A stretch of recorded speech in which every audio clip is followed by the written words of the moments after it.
The reality is there's a very big difference between someone who is extremely overweight and has chosen to not be active, is bedridden, and on the typical, like my 600-pound life. The caloric intake you would have to maintain and the lack of movement you would have to do to gain that weight, it just doesn't add up. Every doctor I saw said it doesn't add up. No big intro for this one because we've got a lot to cover.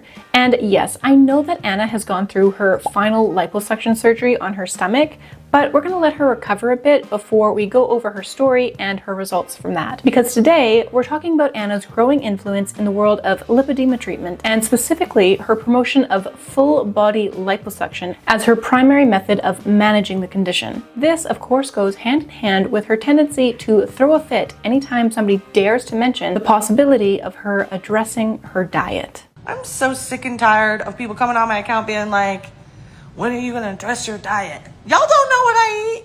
Now, this video will be a bit of a different format than usual. What we're covering today comes from two semi-recent podcast appearances, one on the Lipedema Mamas, as well as her appearing on her own podcast as both the guest and the co-host, where she shared her own story of being a medical mystery. My story is about a lot of different things. The stigma plus size bodies face when receiving medical care, the body positive movement, and also being a medical mystery and what that feels like. Anna's story was the first episode of the Medical Detectives podcast, but as of now, for some reason, it's not showing as the first episode. I don't know how or why that happened, but I do know that on January 8th, her episode, Anna's Story, was the first to air. It's not really a huge deal, but it just had me wondering why. Also, if we have time today, not sure if this is going to end up as a part 2 yet, but I was also hoping to take a little trip down memory lane and take a look at Anna's long forgotten podcast from the lockdown era of 2020, Vodka the Musical. But the main focus today is going to be taking these two podcast episodes where Anna is sharing her medical story, and we're going to dissect them side by side so we really get a whole picture view of not only Anna's health story as retold by current version of Anna, but also more broadly her thoughts regarding her current state and what she believes led her to be in the position that she is in now. And this discussion will take us through her experience with the body positivity movement, her declining health that seems to have sort of woken her up from the more harmful side of body positivity, and we'll also talk about her finally finding a doctor who treated her rather than just turning her away for being fat. And today we're also going over Anna's ongoing struggle with lipedema and her various treatments. And of course, Anna can't go too long without clapping back at the haters. So of course we're going to cover that too, because somehow the haters are important to unraveling her medical mystery. Also, just as a little heads up, I will be overlaying some retro clips of Anna that may not necessarily align with what Anna is saying in the moment. So she might be trying on some clothes as she's talking about her childhood. Which, by the way, let's start there, where Anna talks about her early struggles with her weight and her mysterious weight gain as a child. So the changes in my body really started to happen around puberty. I just started to gain weight, which was kind of unusual because I was always a really active kid. Like they used to call the church doors the Anna doors because I was running in and out of them all the time, causing trouble. And I used to do this dance where I would move my feet really fast because I just had so much energy. So it was puzzling to a lot of people, how was I gaining weight? And the first thing went to like, oh, she must be eating wrong, right? Okay, first off, being an active child with a lot of energy is not rare. Any healthy child should be bouncing off the walls. So for Anna to frame it like, oh, I was just such an active child, it was just such a mystery how I could be overweight, really misses the point. Being active does not guarantee thinness. Obese people love to talk about how active they are, how much they run and exercise and work out. And honestly, this only goes to prove that diet is the more important variable when it comes to losing or gaining weight. Because just look around and you'll quickly see very active people who are also overweight. Also, I find it very strange that, according to Anna, a lot of the people around her, presumably the adults, were just puzzled how she could be gaining weight. And I just don't buy it. Not everyone is as delusional as Anna. And I believe that most, if not all, of the adults around her knew that Anna was being overfed and probably fed the wrong foods. That being said, the question of why did little Anna have such a ferocious appetite is the more valid, puzzling question. And I believe that answering that question could have saved Anna a lot of heartache, because it is not normal for a child to eat to the point of obesity. Oftentimes, there are underlying traumas in addition to things like learned eating habits and processed foods that are super highly palatable and also high calorie and also not very satiating. So when a child becomes obese, it's really important to look at the whole environment to understand what is making that child overeat. And when a child grows up in an overweight family, like Anna with her severely overweight mother, it's really not surprising that similar patterns would show up in Anna. And yeah, sure, genetics might play a role, but only a small part. Genes might make you more predisposed to gaining weight, but they do not force somebody to eat their way into morbid or super morbid obesity. Genetics may account for an extra 10 or 20 pounds on a full-grown adult, but the hundreds of extra pounds that Anna has ended up carrying is not all down to genetics. That still comes down to one thing: excessive calorie intake. Now, Anna's saying that as a child, people immediately jump to, oh, she must be eating wrong. I don't agree with that at all. I will never say that the child is the one that is at fault for overeating or eating the wrong foods. That is always going to come down to the parents. Moving forward, despite saying that Anna began to gain weight around puberty, she goes on to describe being prescribed weight loss meds at only 8 years old. Now, it's possible that Anna really did hit puberty so young, but it's also possible that she's mixing up the timelines. But in either case, I think it's fair to say that Anna has been dealing with weight issues for pretty well her whole life. So I remember around that time when I started to gain weight that my mom took me to this really shady doctor in the middle of nowhere. And I remember even as a little kid being like, this place is sketch. And went in, there was like one of those little windows that they pulled open, and I looked inside, and the woman asked me like 3 questions. Not one of them was my age or my weight or anything like that. It was literally like, do you have a heart murmur? Do you have any of these other conditions, diabetes, I think? And this is like at 8 years old. Shut the door, took me in. This older man gave me a speech about why I was awful because I was overweight. And then he wrote me a prescription for what I now know was Fen-Phen. So at 8 years old, I started taking Fen-Phen, and wild. Yeah, so Fen-Phen at only 8 years old. Fen-Phen was a combination of 2 drugs, fenfluramine and phentermine, and it was a popular weight loss drug back in the 90s that worked by suppressing the appetite. This part of Anna's story, being prescribed weight loss meds at such a young age, has been questioned, with people wondering about whether Anna's telling the truth. Because with Anna, everything has to be taken with a pretty hefty grain of salt, given her history on the internet and her not so authentic brand of authenticity, her lying. But some people just cannot believe that a child would ever be prescribed weight loss meds. And this drug in particular, Fen-Phen, was never approved for use in children. However, that does not necessarily mean that children were never prescribed it. Unfortunately, there's many first-hand accounts of children now turned into grown adults who were prescribed weight loss meds at very young ages. And there was one story I remember hearing on the channel Cinnamon Toast Ken, and it was a story from My 600-Pound Life where the lady claimed to have been put on these types of meds at like 3 or 4 years old. She and the pediatrician decided about the time I was 3 to put me on my first diet. And when I was 4, the same pediatrician decided that it would be a good idea to start me on diet pills. How do you put a...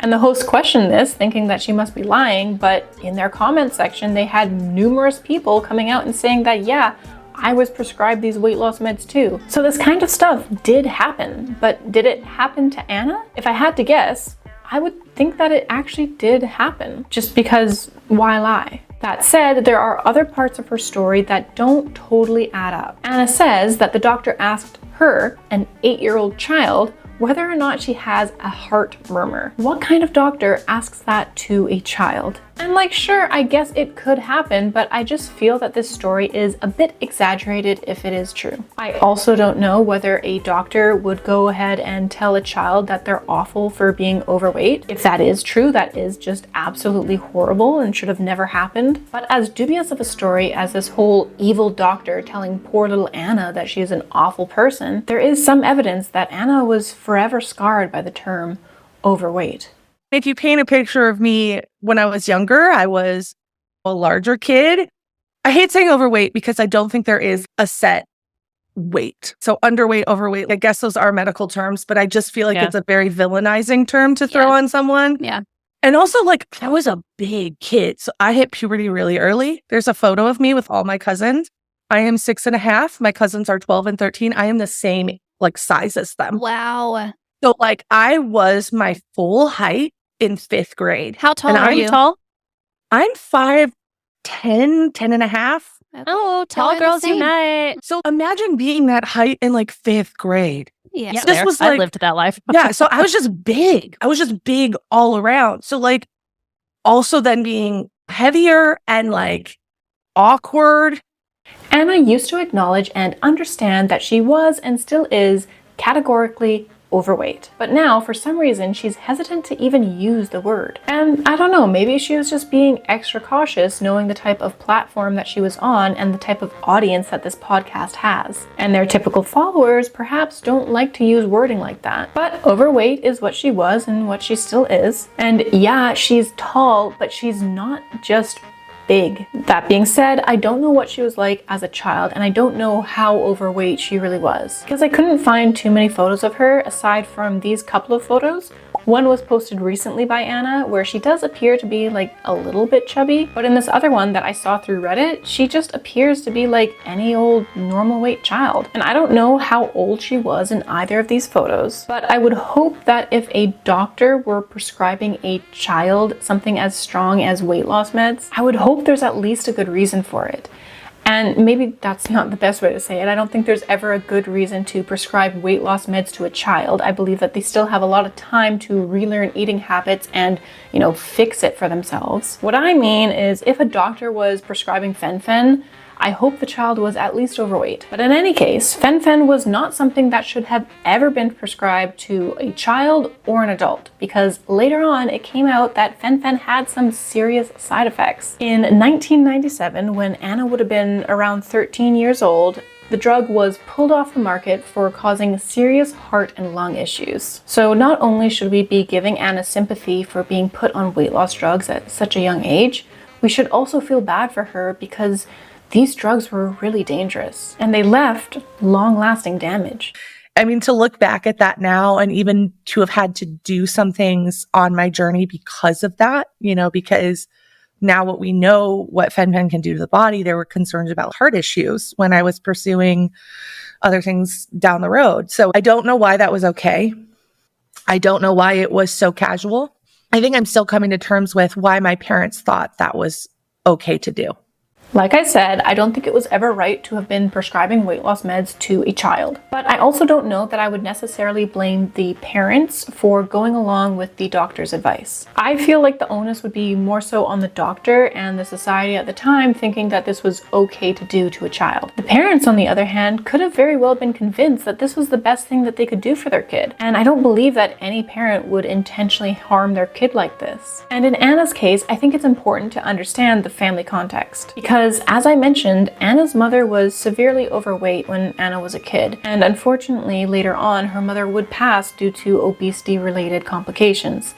And then her sister as well would follow in those steps. So when Anna was a kid and her mother was severely overweight, it's not hard to understand that perhaps Anna's mother may have seen Anna's weight as the start of a very hard and familiar path. And maybe she felt desperate to help Anna before things got worse. It doesn't mean that the meds that were prescribed to Anna were the right choice or even a good choice, but I do believe that Anna's mother probably thought that she was protecting Anna from the same struggles that she was already facing. And at the same time, with Fen-Phen still on the market and the dangers not yet known, her mom probably had no idea how dangerous this solution would end up being. I also think it's quite possible that Anna's mother already saw the signs of food obsession and compulsive eating behaviors that Anna was developing as a child. And it's easy to understand that Anna's mom was probably doing whatever she could to try to control that. But regardless of it, I was put on that.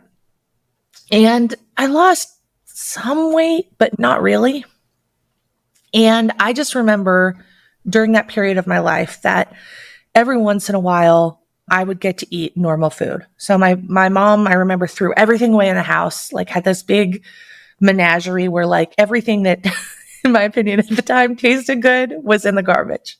We were left with like brown rice, flavorless chicken, shredded wheat, and vegetables. That's it. And I remember, and I have this very vivid memory of when I was about, I want to say 10 or 11. I went to my friend Nikki S's house and her mom made me a cheeseburger. And I remember sitting there eating that cheeseburger being like, this is the best thing I've ever had in my entire life. This cheeseburger, wow. And this like cheese, it wasn't even probably that good of a cheeseburger, but because I'd eaten such terrible food for like a while. Like we're talking In-N-Out cheeseburger or... Yeah, like it was probably like McDonald's cheeseburger, but I just remember being like, oh my God. I was like, my life has forever changed. Like music played, lights flashed. Like it was like this amazing thing. And I didn't die.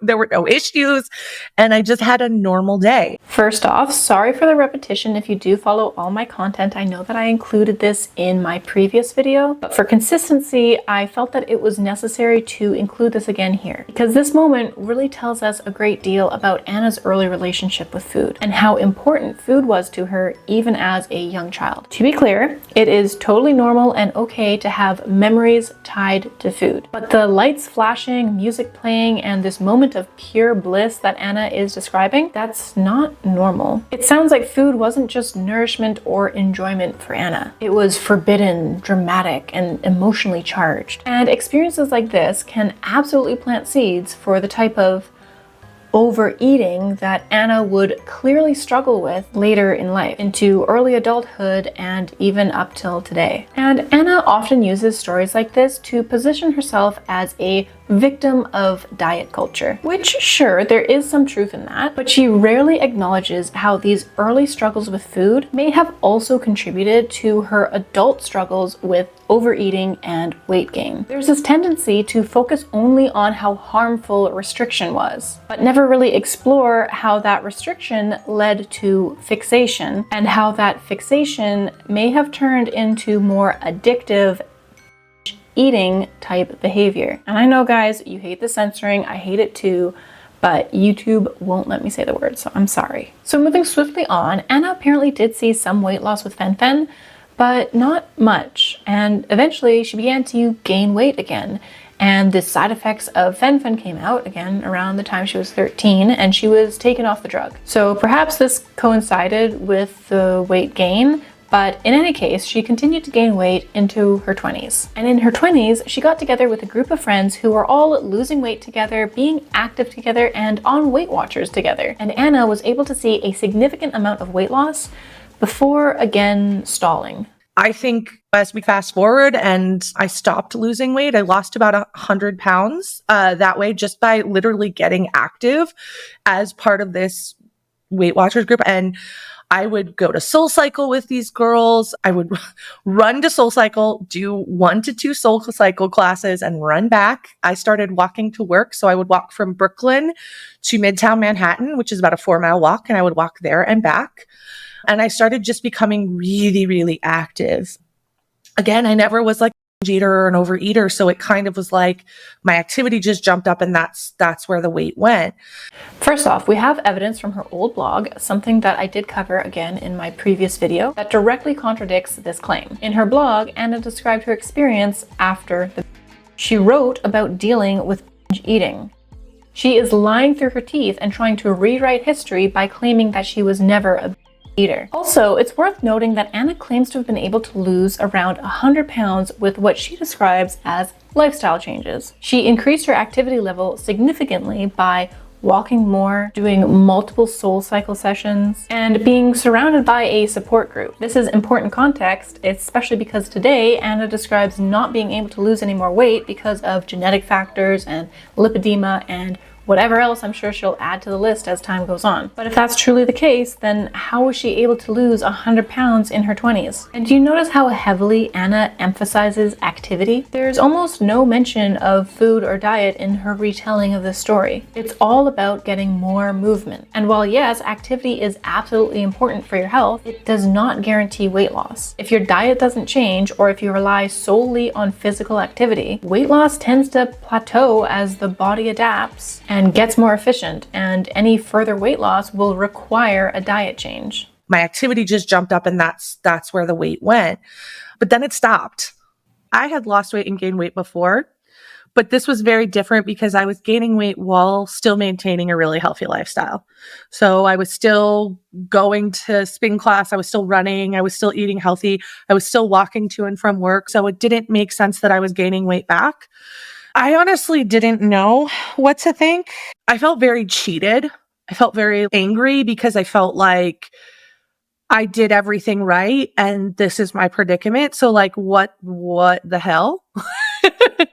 Now, Anna says she was eating healthy, but who really knows? Maybe it was healthy to her, or maybe it was healthy most days. But the simple truth that Anna just doesn't want to face is that whatever she was eating, it was just too much. Eventually, your diet will catch up to any sort of calorie deficit that you're able to create through activity. And I think a lot of people get caught in this sort of state of denial. They look back on their week, they ate healthy, they ate lots of vegetables, but they didn't count that Saturday where they went off track and maybe had a bunch of food that they shouldn't have and maybe a couple glasses of wine. One really bad day can derail a whole week's worth of good work. And on top of that, a lot of people fall into the trap of not counting everything that they eat. A handful of nuts or a protein shake might sound like a healthy snack, but it can really add on quite a few extra calories if you're not tracking what you're eating. So if she was gaining weight, the uncomfortable truth is that despite all this activity she was doing, her energy intake still exceeded her energy output.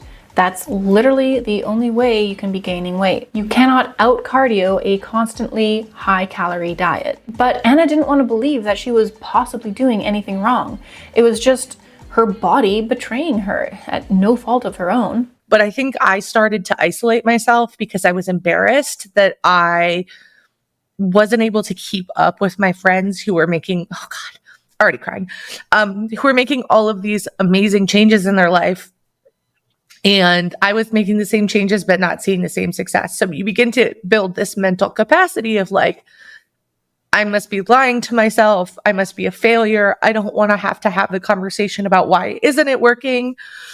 And I don't even know if my friends judged me in that way, but I judged myself in that way because I built my entire community and friendship around managing weight. And then I couldn't be successful in that friendship because I wasn't losing weight anymore.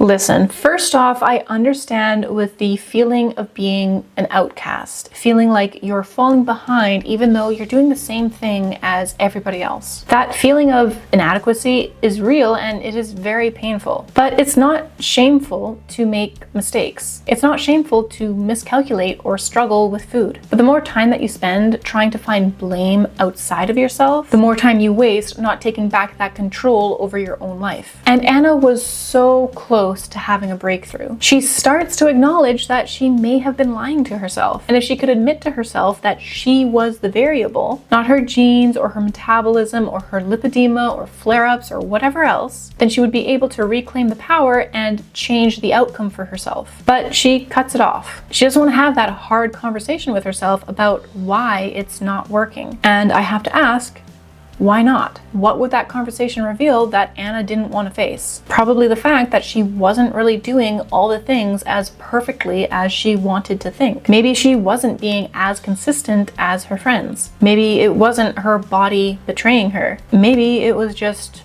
human error. The hardest part about not losing weight for me is that I didn't know what else to fix. And I think the automatic reaction to me was just to do more.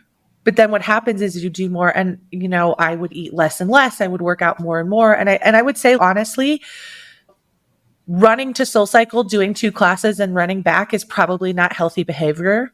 It's just not. And there was one point in my life where I would have been proud of that, would have been like, look at all the exercise I was doing. But the reality is like, I was trying to compensate for what my body wasn't doing. And I thought, well, maybe if I just pushed harder, maybe if I just did more, it would change. And then when it didn't, I really did feel like a failure. I also felt like I was delusional. I think that's a really good word for my whole entire journey, is like, maybe I'm lying to myself, right? Like maybe I am eating all of these things. Maybe my calorie counting is off. Maybe I'm not exercising as hard as I think I am. Maybe I'm not going fast enough on that bike. So it becomes this constant internal, like, what can I do more, until you just break down and give up. And that's essentially what happened. I just finally was like, this is too freaking much. I'm done. Now, you may disagree with me, but I fully believe that Anna truly was exercising a lot. I don't think she made that part up, because we see how much importance that she puts on activity, and we see her still being mobile today. I don't think that if she was sedentary in her 20s, she'd be able to move like she does today. And I do believe that Anna thought that she was truly eating less, but clearly that wasn't the case. Or if she was, it was only for short periods of time. Because if you're consistently in a calorie deficit, you will lose weight, period. It might be slow, it might not be linear, but it will happen. So when someone like Anna claims that they're doing everything right and yet they're still maintaining or gaining, that's not evidence that their body is broken. Rather, that's evidence that there's a disconnect somewhere between perception and reality.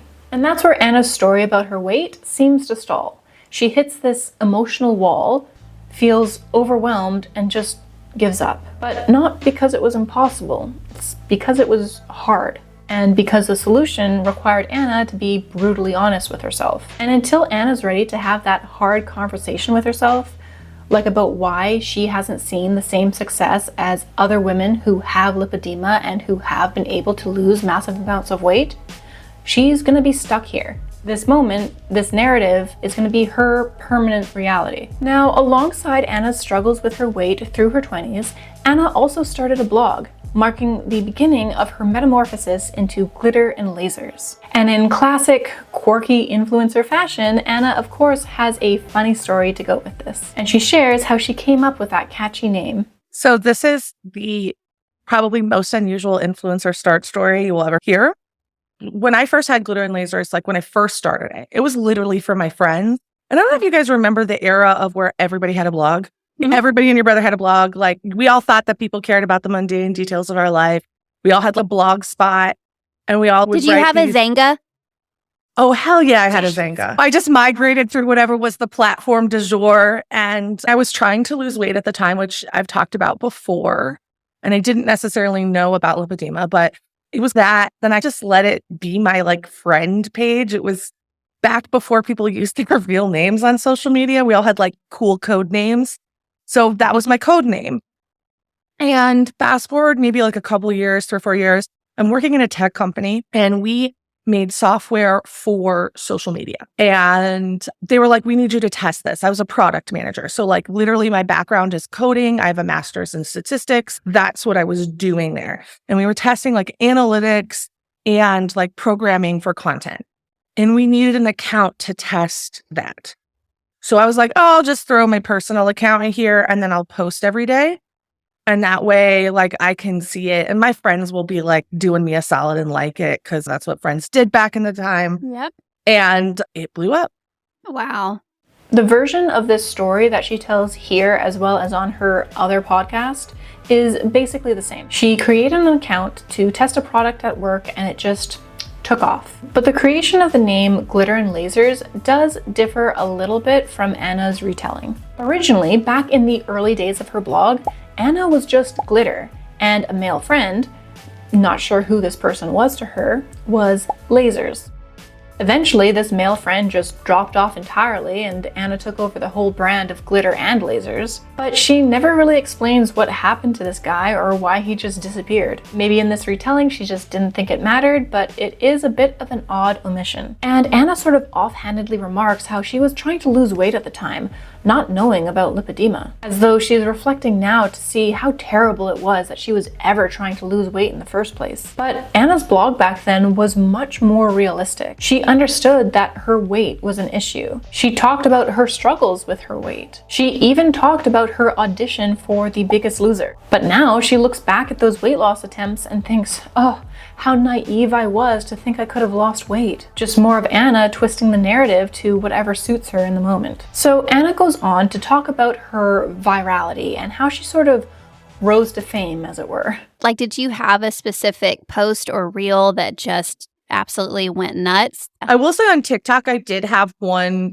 piece of content that really blew me up initially. I was in Cuba and I was just walking in Cuba, which is a weird thing. And I think I am a larger body that a lot of people have not seen being active. And so I think it really shocked and presented something that a lot of people hadn't seen at that time. I think it's a little bit more common now in social media, but at that time, a lot of people in my size bodies did not show themselves. Yeah. And they specifically did not show themselves living a cool life. So here I was, a plus size person in this country that a lot of people are maybe afraid to go to, doing things that people dream about. And so I think I became inadvertently this inspiration to live beyond your size. I really don't know why Anna chose to talk about her TikTok here when her YouTube had some really viral content years before she even started her TikTok account. On her YouTube, Anna had millions of views on her fashion content. But I guess something as vain and image-centric as a fashion vlogger isn't as nice of a story as the empowerment she was showing living her life as a bigger body. And this viral post that she was talking about, yes, I am an absolute creep, so I did look it up on her TikTok. I went to her oldest TikToks starting in 2018, and I scrolled until I found the first viral post with 14 million views. And it was her on a beach in Cuba. So this must be the reel that Anna was talking about, right? Well, that swimsuit looked familiar. It's the same swimsuit and the same photo shoot that would eventually lead Anna to the infamous Gillette razor ad, which also garnered her a lot of attention. And her story about this incident was told in a very different way on the other podcast. Being in a bigger body is very polarizing, and sometimes that's just enough. That just existing in a bigger body and not apologizing for it is enough of a reason to hate me. And one day I was a nobody, and all of a sudden I was enemy number one to some people. And I think that's when I noticed. Actually, if I have to be incredibly honest, the time where I realized my life had been changed by this forever is I posted a picture of myself in a swimsuit. Just a normal picture, just me on a beach. And Gillette, the company, asked me if they could use it to just repost. And again, at this point, I didn't know anything about making money. I wasn't making any money. And I was like, sure, you can repost this. I don't care. They ended up using it. It ended up getting in the wrong hands and it became international news. People saying that a plus size person should not be used in advertising for a product like a razor. And it ended up to someone doing a podcast about whether or not plus size people should be in advertising. It was a very, very popular podcast. I'm not going to name it specifically, but they had a long discussion about whether I should be seen or whether or not people like me should be seen. And it led to me actually getting attacked on a sidewalk. And it's part of the reason I left New York. So in one podcast, Anna tells us a story like it was an empowering moment. A viral photo that showed how bigger bodies can live a full life, wear that swimsuit, and do anything. And now here, in another retelling, that same moment is framed as traumatic. Not only did it result in public ridicule and hate, but it escalated to a physical attack and her eventually needing to leave her home. And now, to be fair, both of these stories can be true. She could have had a supportive audience telling her how empowering she was being, while at the same time have strangers telling her that she was awful and shouldn't be seen in a swimsuit. But what I find interesting here is how she's selectively telling this story between one podcast and the other, each version highlighting a different part to the story depending on the narrative that she's trying to build. In one podcast, it's all sunshine and confidence. She's breaking barriers and changing the world. And in the other, she's the misunderstood victim of a unfair and hostile society. And that's very on brand for Anna. She likes to stretch the story to fit whatever persona she's putting on in the moment. Whether it's the beacon of positivity or the martyr who bravely endures cruelty just for existing. It's all very curated. All a performance. Just like her performance with her so-called confidence. Do you always just have this like inherent self-confidence, and was this just always your personality? It's tough. I've always had a weird way of seeing the world, and I don't know if that is from being slightly neurodivergent or because I was had to be really independent as a child, that I always had the perspective when people were mean to me that I was like, man, why can't they see how awesome I am? That I makes me sound love so that. vain. No, That's awesome. Anna, okay, just food for thought. This is so random. You're sharing this is a podcast of neurodivergence here, so we're going to be like, but I'm chasing a squirrel. You need to write a children's book for that kid. Just anyway, keep going. But yeah, I think that was the bigger challenge for me is I almost began to think my own self-viewpoint was flawed because I was often fed contradictory perspectives on that.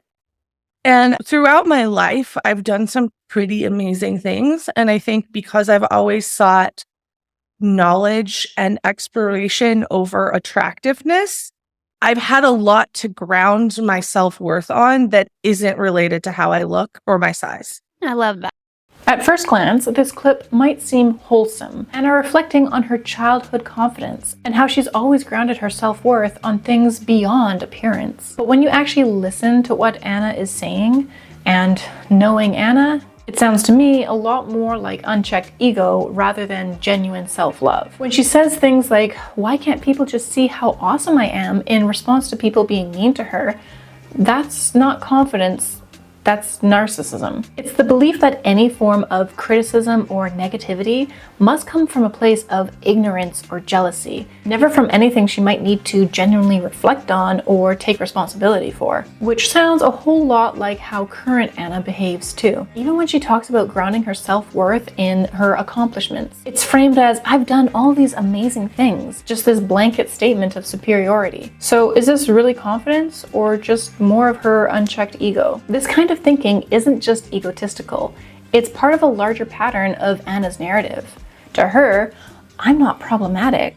I'm just too brilliant for people to understand. And that's a very convenient way to avoid ever admitting fault or growing from criticism. I think we spend a lot of time trying to aspire for lives that are not real. And having lived in the Instagram world and the social media world, I have seen firsthand how manufactured people's lives are. Yeah. Mm-hmm. I am not cool.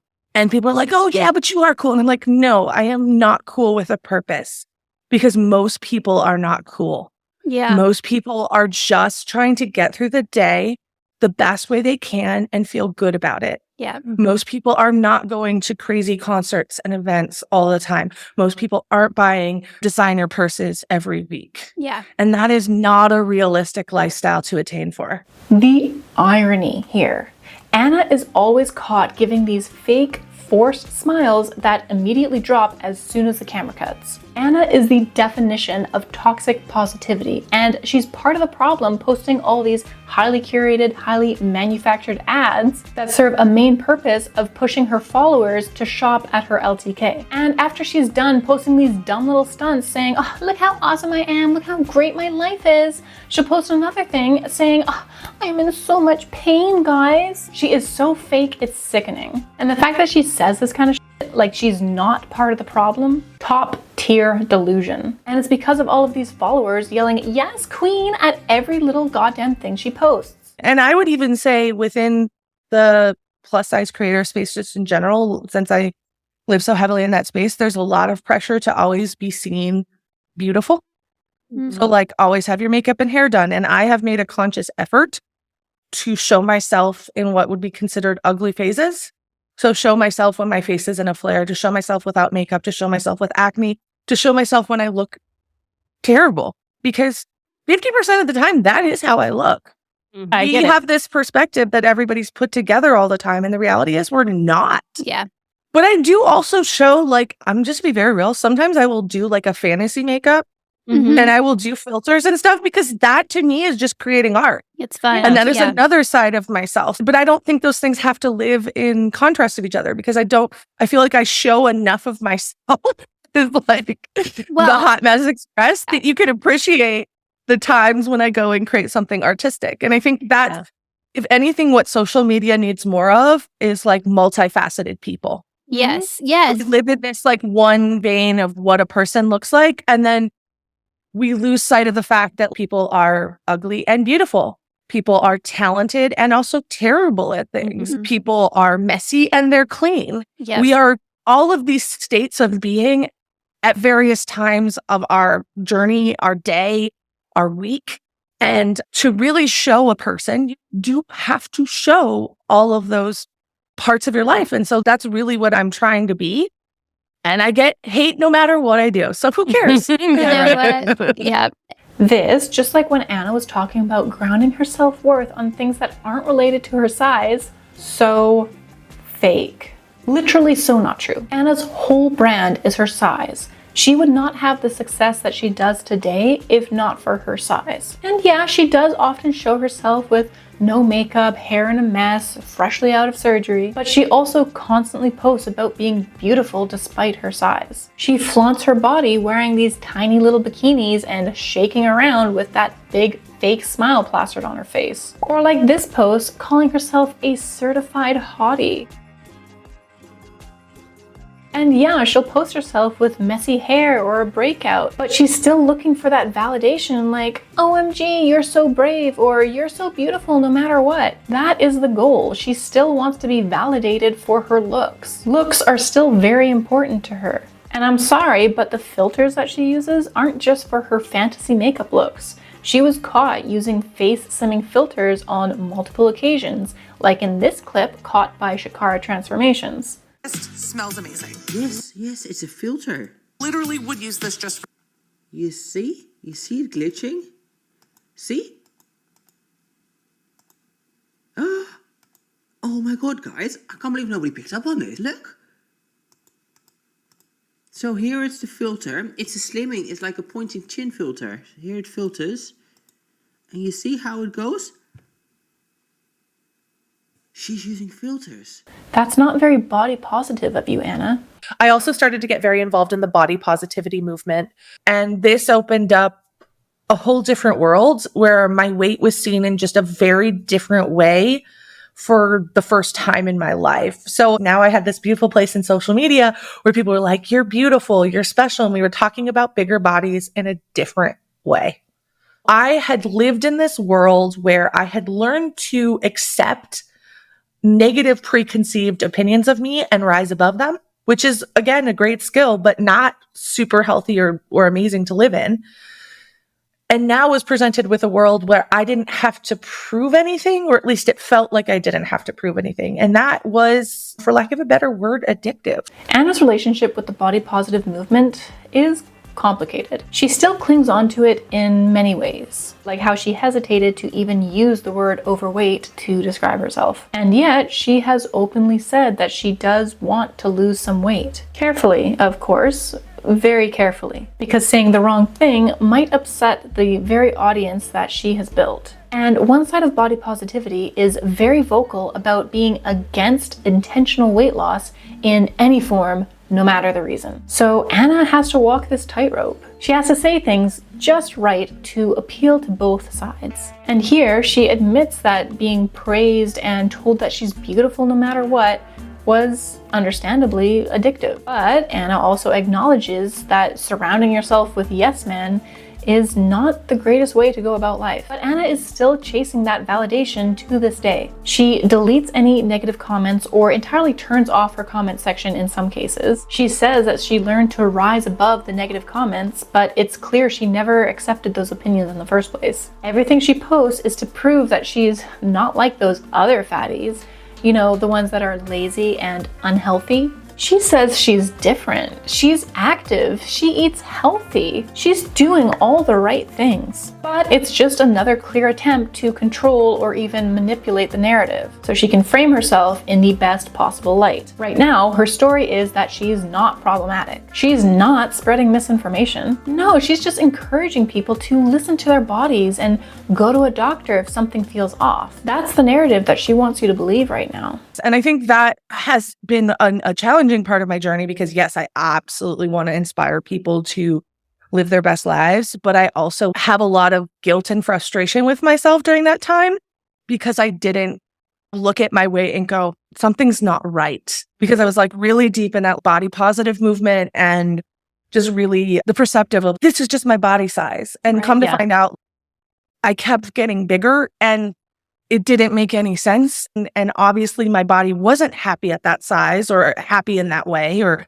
something wasn't right because it wasn't staying consistent. Now, just to be clear here, Anna is not acknowledging that being super severely morbidly obese might be the root cause of some of her issues. No, she's saying that, well, because her body was just uncontrollably growing, there must be something else wrong. It's really backwards thinking and really dangerous thinking that has put her on a very dangerous path. That being said, at least she's finally able to admit that the body positivity movement, while helpful in some ways, was also harmful in other ways. And she shares a story about coming to terms with the perhaps more dangerous side of body positivity, but again, also highlights the sort of fake life that Anna portrays on her social media.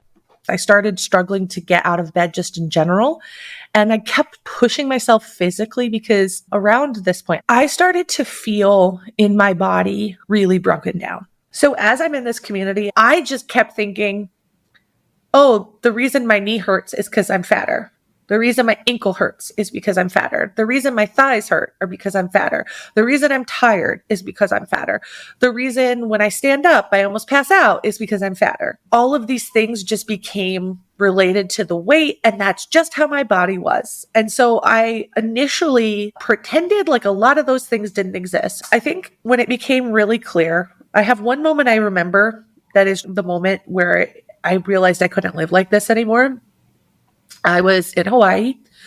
We were filming swimsuits or something, you know, as one does as a creator. And I couldn't walk in the sand. It hurt so bad. And there's a video of me somewhere, I'd burn it if I could, where I fall into the sand and I just cry. And then I scream, turn the effing camera off. I don't want anyone to see me like this. I'm so ashamed. And I was this person who represented someone who loves their body. And I was at war with my body. And in that moment, I was like, I am such a liar. And I think that moment is where I was like, I need to make some changes. And I did not share that with the internet right away. I never shared that specific moment with the internet because it was too personal. I sometimes wonder if I've hurt people. The infamous Hawaii story. The perfect example of Anna's toxic positivity, trying her hardest to portray this great life that she can live even in a larger body. But as she was posting these highlight reels about her trip, trying to look motivational and inspiring, behind the scenes, she was suffering. And yeah, she came clean about it later on, but only after posting those highlight reels. And now she thinks and puts the message out there that it was so wrong of her to think that she was in pain just because she was fatter. Well, I think that being nearly 600 pounds is a huge part of the reason that her knees were screaming. And to still not acknowledge that is harming others. And yeah, like she has other medical stuff going on too, but you can't expect to frolic around on the beach like everyone else feels when you're carrying the weight of 3 extra people on your back. She wonders if she hurt people with her messaging about body positivity, and she probably did. But she continues to spread that same sort of message. It's not your weight that's the problem. There must be something else medically wrong if your knees hurt at 500 plus pounds. But I often wonder if I have driven people to not seek health. And I wonder if there's people who listened to me, who believed in me, who followed me, and are worse off because of it. And so part of the reason I share a lot about my health journey is because I have that guilt, and that guilt is going to follow me forever. And I did it unintentionally, and I did it because I myself was broken. But I believe that there has to be this space where we can acknowledge that bodies come in different shapes and sizes, while at the same time acknowledge that just because your body doesn't fit a certain shape doesn't mean you should not care how you feel. It's a really complicated conversation, and it is very nuanced, and there are a lot of very angry voices in it. And I understand why they're angry. Right? I get that anger because I've been there, and in a lot of ways, in some ways, I'm still there. But the messaging is at times causing the same problems it's trying to prevent. And I don't know if I'll ever be smart enough or eloquent enough to fully explain that dichotomy. But it is a community that saved me, but also a community that broke me. And that is a really, really difficult thing. This sort of self-reflection is interesting because I think we'll be able to look back on this moment later on after she's had all her liposuctions and she's still not magically all better, or even worse, she's gained some weight, and she'll act completely confused why she continues to gain weight, refusing to acknowledge that her diet could be any part of the problem. And she'll probably sit down again and wonder if she caused harm to those people who followed her influence and chose to have liposuction just like she did. And she'll probably move on and look to the next magic cure to solve all her problems. Sorry for the hair change, I just got a little too hot. Anyway, before Anna got her lipedema diagnosis and began pursuing liposuction as a treatment option, she went through a whole cascade of health problems. And on her podcast, she opened up about some of the different problems that she was dealing with and what finally pushed her to seek more serious help. I hadn't had a normal poop for years, and it was beginning to affect my ability to do basic everyday things. And I would get so exhausted on top of this. Sorry, I just said the poop because it was like, that was the thing that like broke the camel's back. But it would also be things like I would go and have a great day. Like I did all of these things. I'm like, man, my body's amazing. I can do all of these things. And then I would pass out. And I would physically be unable to leave my bed. Like everything in my body would just break down. And I would be stuck that way for 2 to 3 days. I would have gastrointestinal issues. I sometimes would be vomiting. I would be violently ill.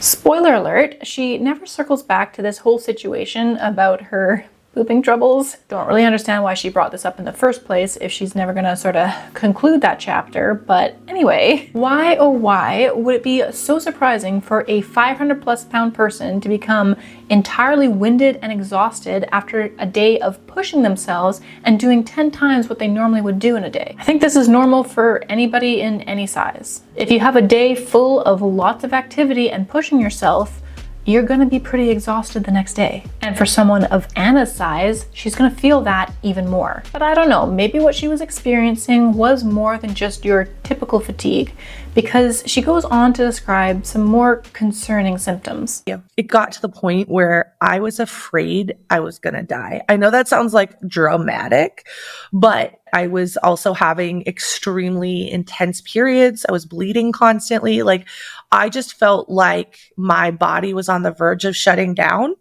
And if this is what living was like, then I didn't want to live. Yeah, so that's not good, especially knowing Anna's family history and the early deaths of both her mother and her sister due to obesity-related causes. Anna then goes on to describe a story about feeling dismissed by her doctor, basically being shooed away and told to lose weight. She felt unheard and unseen, and that experience, combined with the mindset that she had adopted from the body positivity movement, made her feel scared to try again. She didn't trust that any doctor would take her seriously. Fortunately, Anna did some therapy and worked up the courage to find another doctor who would listen to her. That doctor, I can definitively say, changed my life because they started the process for where I am now. And when I went in to see him, he sat down, and honestly, I walked in with going back to shots. I said, just give me Ozempic. Just do it. If it'll make me feel better, I can't feel this way, because I honestly believed that the solution to my problem was that I needed to lose weight. So I had worked through therapy to accept that losing weight could help my health. I went through a lot of things to try to accept the fact that I was going to have to lose weight, right? And that wasn't a bad thing, but it was about feeling better. So I went into this doctor and I'm like, just give me the shot.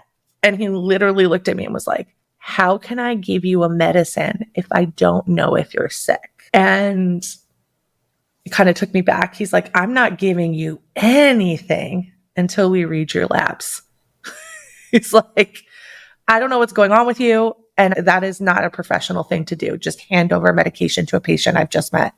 The fact that she had to go to therapy for a year just to come to terms with the idea that she might need to lose weight to help her health, that just shows the kind of damage that body positivity can do. And this is all a bit of an odd turn of events, because earlier she told a story about how she was offended, flabbergasted even, about a doctor who was suggesting the idea of weight loss meds and a restrictive diet. But now she's able to walk into an appointment and basically demand a Ozempic prescription. That therapist needs a raise, because they clearly did some serious work on Anna, which now she seems to be meticulously unraveling, because she talks about this all in past tense. She believed weight loss would help, as in she used to believe and no longer does. And we'll get a little bit more into that. However, I do want to mention here that I do think that it's right that Anna wasn't just immediately prescribed something like Ozempic. It's good that her doctor was at least willing to run the extra tests that would be required to either show that she was healthy enough to take weight loss meds, or find out if there was anything else going wrong with her, which it turns out there was. He ran some labs on me, and the first thing that came up is that I was in a really bad place. My instincts of the fact that I was on the verge of death weren't necessarily so wrong. I had major deficiencies in a lot of different vitamins. I had a lot of anemia and I was losing blood. Additionally, I came back as positive for Hashimoto's. So I literally thought, okay, these are the answers, right? So put on the medication for, get on Synthroid, which is what you take for thyroid disorder. So I got put on Synthroid. I got put on all these vitamins. Immediately things started to improve to a point. I started having more energy. I started having less days in extreme fatigue. So I started to feel better, and I was like, this is it. I've solved all my problems. I started to lose weight just because my thyroid was now working. That's a problem. So I was like, everything's solved. Everything's done. Everything's great. And it was good for a couple months, but then a lot of the stuff started to come back. So I did get relief. It's just not in the permanency that I expected. So yeah, Anna was not in a very good place health-wise, which is not too uncommon for people tipping the scales at 500 pounds. Severe vitamin deficiencies, anemia, Hashimoto's. Now, I do want to mention that I believe there is some weight stigma in healthcare. There are enough first-hand accounts to know that this is a real thing. And it's not right to dismiss somebody just because they need to lose weight. There still may be other things going on that are either unrelated to their weight or that need attention beyond just weight loss. And even if somebody's condition is 100% caused by their obesity, that doesn't mean they should get any less care or treatment than somebody else. But here's where Anna starts to fall into a very familiar pattern that we continue to see up till today. The belief of a magic cure for all of her ailments. She starts to think, this is it. I have fixed it. Everything is going to be perfect now. But these moments of relief are always temporary. And that's because she's always looking for one solution to fix everything, while overlooking that some of these chronic issues like fatigue and hormonal imbalances and inflammation are often tied to weight, or at the very least, worsened by it. Take Hashimoto's, for example. It is not caused by weight, but the symptoms are exacerbated by increased weight, especially fatigue and inflammation. And losing weight can help regulate thyroid hormones more effectively. But that's never part of Anna's long-term approach. She treats this like a series of mysteries that all must be linked somehow, and yet she fails to see that link as being tied to her super morbid obesity. So yes, she got her diagnosis, she got some meds, and she got some temporary relief. But it wasn't the permanent fix that she was hoping for, and her symptoms returned. So I started to have fatigue again. I started to have anemia that we couldn't get under control. And my doctor was like, I think something's wrong with your menstrual cycle, your lady bits. Something's not right down there. So he said, I'm going to refer you to an OBGYN. I probably needed to see one anyway, because again, I hadn't been to the doctor in a really long time. So he referred me to someone that was with my insurance, and I walked into the room, and he had just built this great perspective of doctors for me. So I went in with full hope and full glory, like the entire medical community has changed. Everything is great. We're respected and cared about now. Yay. And this woman was absolutely terrible to me. She would not give me the treatment that my doctor had requested I'd have, because she said that I was just too fat for it. And she refused to give me a pap smear for the same reason. She said that the only thing that was wrong with me was that I was too fat. And repeatedly told me this, to the point where I broke down crying in the parking lot outside. I messaged my doctor in the little portal, and I said, I guess I'm just too fat for a normal period. I don't know the truth to this story that Anna is telling. Again, we have to take everything she says with a grain of salt. Perhaps she really did get a doctor with terrible bedside manners who turned her down, called her fat, and sent her away with no further treatment. That story would be terrible if it is true. But I also wonder if Anna's retelling of this story is leaving out some critical information. Like, what was this treatment that she was supposed to get? Maybe that facility just wasn't equipped to handle someone of Anna's size. But fortunately for Anna, she was encouraged to continue seeking further help. And again, she was able to find a doctor who would help her. And he was like, listen, I have a friend. He's not going to be covered by your insurance, but he's good. He will listen to you, and he's my friend. His approach to medicine is the same as my approach to medicine. And I remember walking to that office and being like, this is going to be a train wreck again. I don't know if I can take it. If this happens again, I don't know if I can keep going. And he sat me down. He said, I'm not here to treat your weight. I'm here to treat your illness. Again, that same kind of messaging where I'm like, okay, this guy has got it. So he did all of the things, and he said, I'm going to biopsy you. You shouldn't be bleeding this much. You are on all of these iron supplements and you're still anemic. That doesn't seem right. So they ended up doing a biopsy. They did find a growth in my uterus, and it was inconclusive. The test was inconclusive. So it could have been cancerous. It could not have been. And he's like, we're going to have a surgery date for you in 3 weeks. You need to get it out. So like, I went in from hearing nothing's wrong with you, you're just fat too, to hearing you have a growth and it needs to be removed immediately because we're concerned about its size.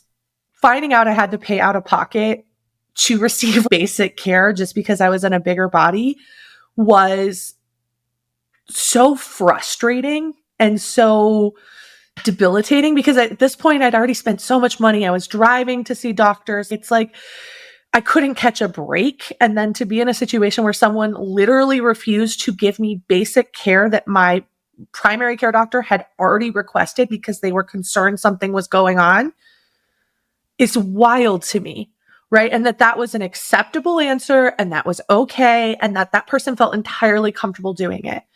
And then to have to pay out of pocket to get the basic standard tests that lots of people get all of the time and find out, oh, I do have a tumor, was just so incredibly frustrating. Like, why did I have to pay to find out something that we pretty much already had a good inkling might be happening, just because someone didn't want to believe it? Someone didn't believe that a plus size person could actually have an issue, that it couldn't be anything other than my weight. There's no way.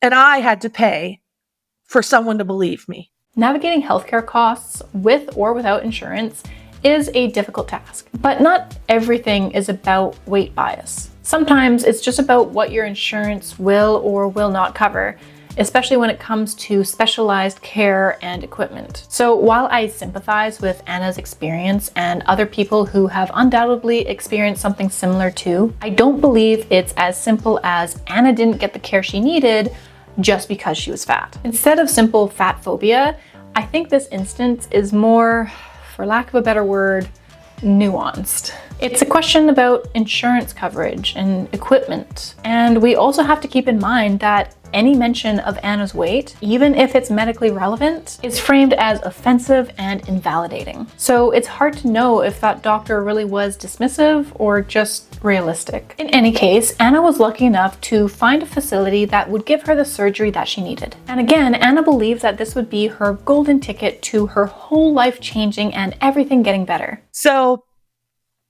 that happened. And again, when I had the tumor and I had that removed, that was really scary because we didn't know if it was cancerous or not. It really came down to, oh, this is a hormonal thing. This is, maybe related to your weight, may not be, but we've solved it and we have precautions going forward. That's never going to be an issue again.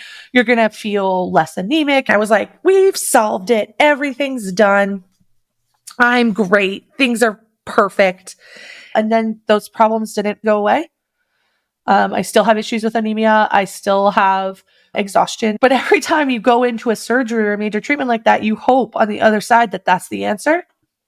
And it is a little bit of a heartbreak every single time you get that diagnosis and you start that treatment and you think, this is it. This is the time where everything gets better and I can magically be this person that I have dreamed of being or have been previously.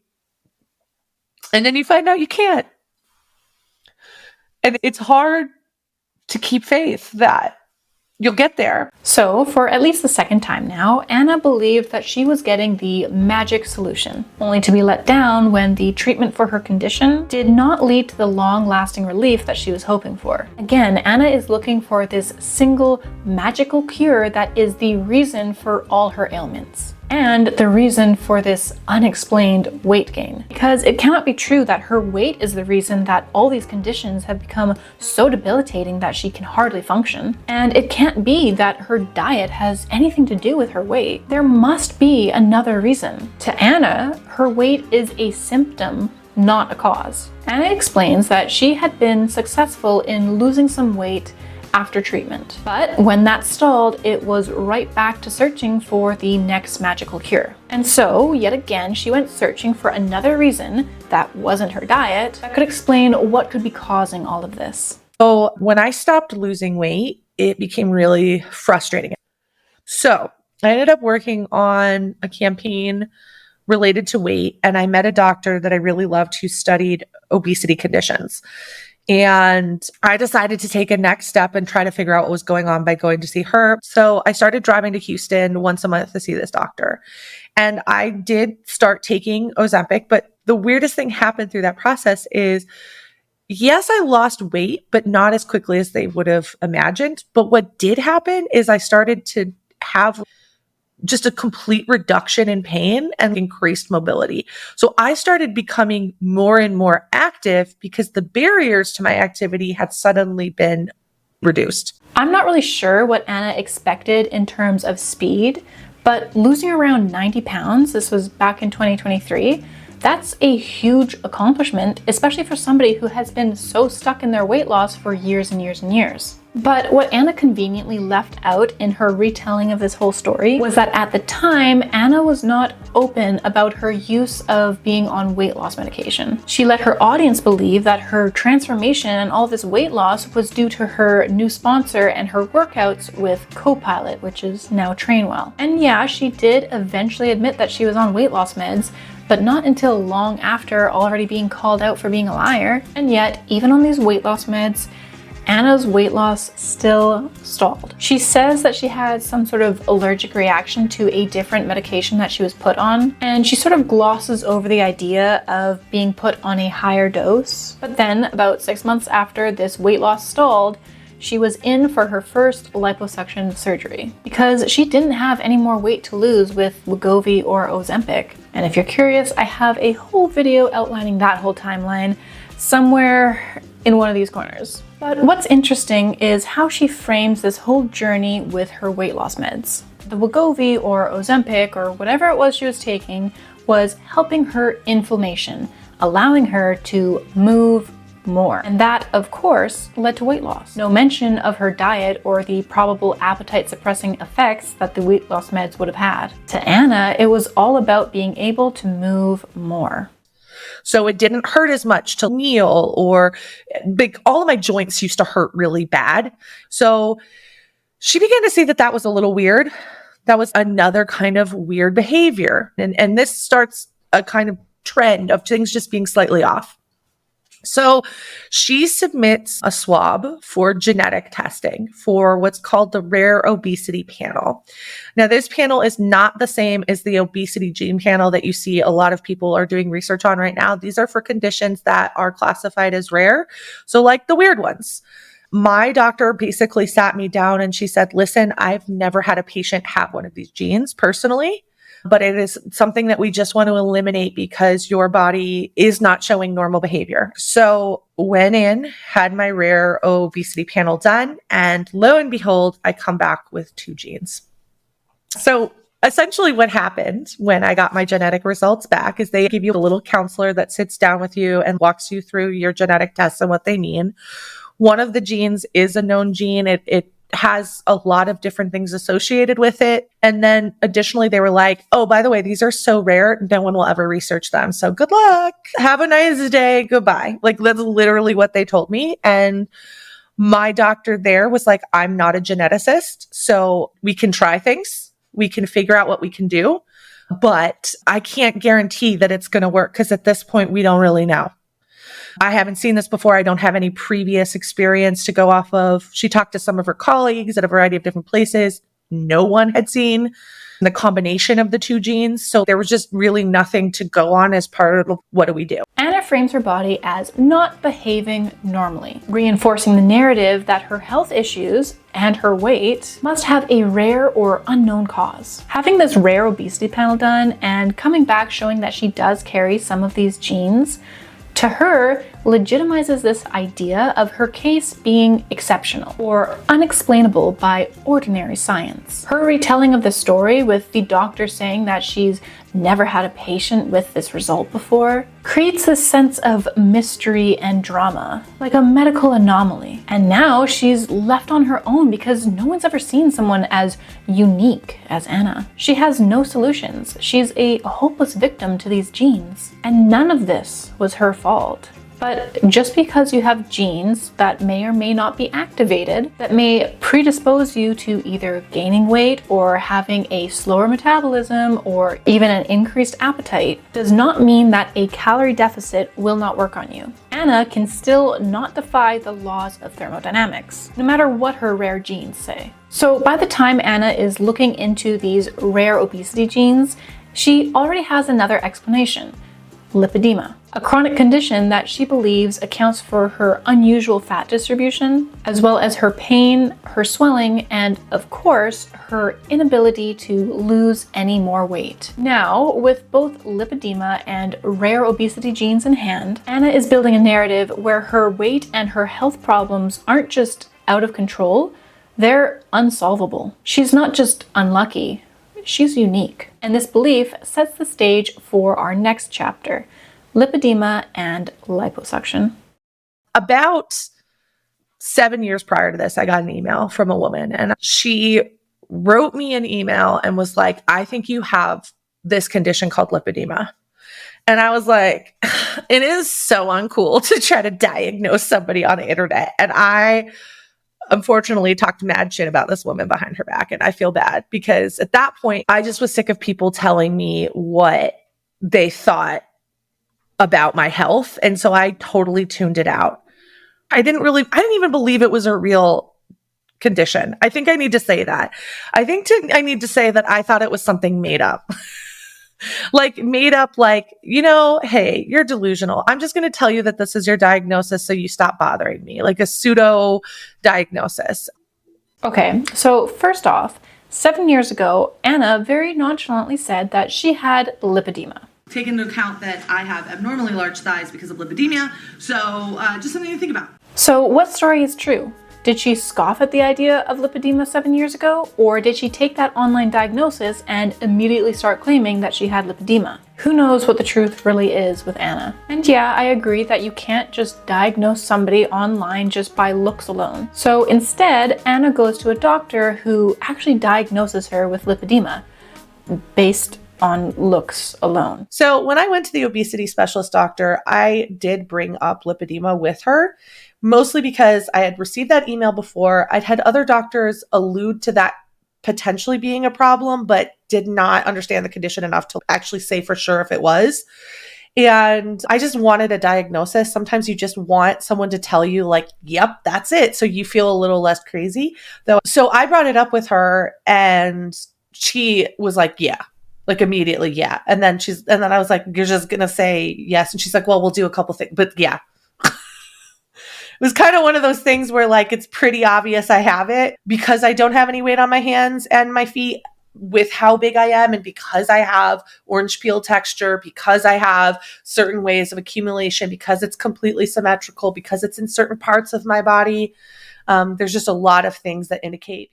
So after years of brushing off lipedema as a made-up diagnosis, and also claiming that she has lipedema, Anna finally brings it up to a real doctor. And the doctor just takes one look at her and says, yeah, you got lipedema. No tests, no scans, just based on what she looks like. And one of the big questions that at least has been in my mind is surrounding Anna's description of pain as it relates to her lipedema. One very important characteristic of lipedema as defined by the ILA or the International Lipedema Association is pain in the affected areas. Without pain, lipedema is just abnormal fat distribution.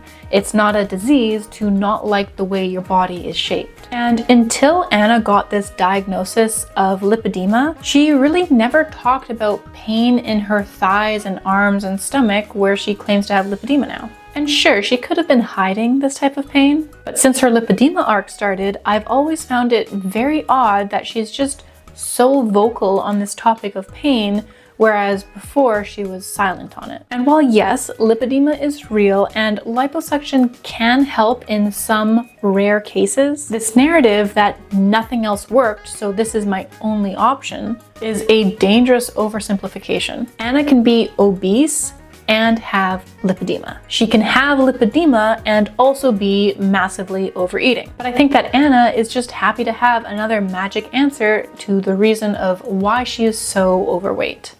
Diagnoses are like life-changing, but also they are not uniform. They are not consistent. And just because you have the same diagnosis does not mean that your bodies will react the exact same way to every stimuli.